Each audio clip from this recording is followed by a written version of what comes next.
பிஸ்மில்லாஹிர்ரஹ்மானிர்ரஹீம். அன்பான சகோதர சகோதரிகளே, அஸ்ஸலாமு அலைக்கும் வரஹ்மத்துல்லாஹி வபரகாத்துஹு. அலி ரலியல்லாஹு அன்ஹு அவர்களின் வாழ்க்கையில் நடந்த ஒரு சுவாரஸ்யமான சம்பவத்தை இன்று பார்க்கலாம்.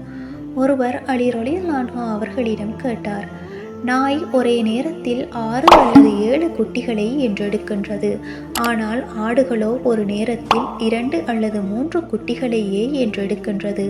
ஆயினும் எல்லா இடங்களிலும் ஆடுகளின் எண்ணிக்கையை நாய்களின் எண்ணிக்கையை விட அதிகமாக இருக்கின்றதே. நாம் ஆடுகளை நாள்தோறும் பலியிடுகின்றோம்.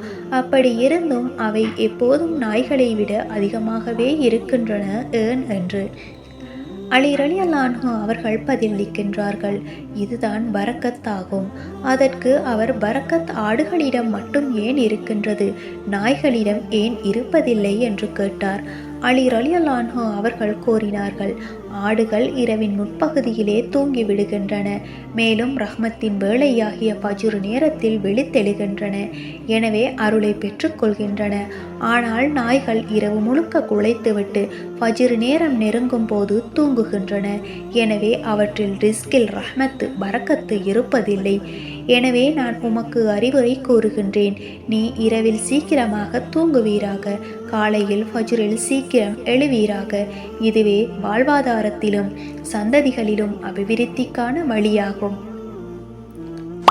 வஸ்ஸலாம்.